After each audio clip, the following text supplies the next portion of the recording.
Hello friends, एक बार फिर आपका स्वागत है हमारे channel be real listen and learn में। आज की हमारी स्टोरी है दानवीर कर्ण। एक दयालु हृदय दूसरों के बारे में पहले सोचता है। दूसरों की सहायता करते वक्त चाहे वो अजनबी ही क्यों न हो, वह खुद को होने वाली असुविधा या त्याग के बारे में नहीं सोचता। इसी के बारे में आज की हमारी स्टोरी है। एक बार की बात है, श्री कृष्ण और अर्जुन कहीं जा रहे थे।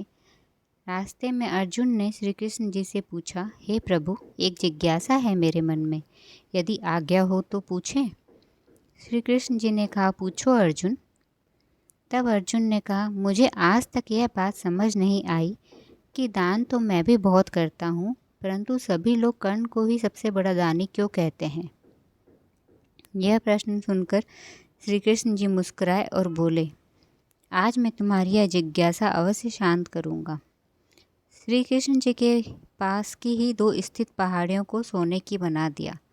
इसके पश्चात वह अर्जुन से बोले कि हे अर्जुन, इन दोनों सोने की पहाड़ियों को तुम आसपास के गांव वालों में बांट दो। अर्जुन प्रभु से आज्ञा लेकर तुरंत ही यह काम करने के लिए चल दिए। उसने सभी गांव वालों को बुलाया और कहा कि आप लोग पंक्ति बना लें, अब मैं आपको सोना बांटूंगा। और अर्जुन ने सोना बांटना आरंभ कर दिया।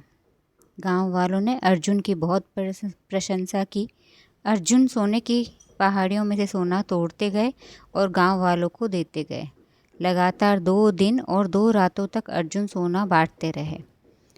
उनमें अब तक अहंकार आ चुका था। गांव के लोग वापस आकर दोबारा पंक्ति में लगने लगे।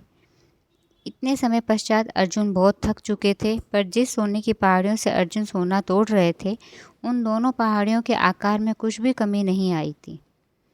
उन्होंने श्री कृष्ण जी से पूछा, अब मुझसे यह काम और न हो सकेगा, मुझे थोड़ा विश्राम चाहिए प्रभु। तो प्रभु ने कहा, ठीक है, तुम अब विश्राम करो।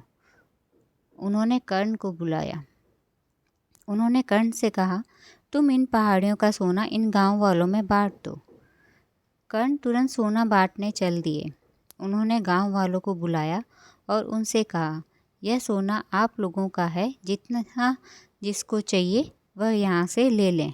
और ऐसा कहकर कर्ण वहाँ से चले गए। अर्जुन बोले कि ऐसा विचार मेरे मन में क्यों नहीं आया। इस पर श्री कृष्ण जी ने उत्तर दिया कि तुम्हें सोने से मोह हो गया था। तुम स्वयं यह निर्णय कर रहे थे कि किस गांव वाले को कितनी आवश्यकता है, उतना ही सोना तुम पहाड़ी में से खोद कर उन्हें दे रहे थे। तुम में दाता होने का भाव आ गया था। दूसरी ओर कर्ण ने ऐसा नहीं किया।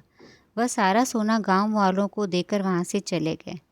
वह नहीं चाहते कि उनके सामने कोई उनकी जय जयकार करे या प्रशंसा करे।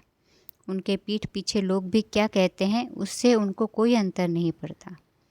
अर्जुन को अपने प्रश्न का बहुत ही सुंदर जवाब मिल गया था। दान या मदद के बदले धन्यवाद या प्रशंसा की अपेक्षा करना उसे मात्र एक सौदा, व्यापार बना देना है। यदि हम कोई सहायता या दान करते हैं, हमें उसके बदले किसी प्रतिफल की आशा नहीं रखनी चाहिए। तो यह हमारी आज की स्टोरी थी और इससे हमें ये नैतिक शिक्षा मिलती है। धन्यवाद।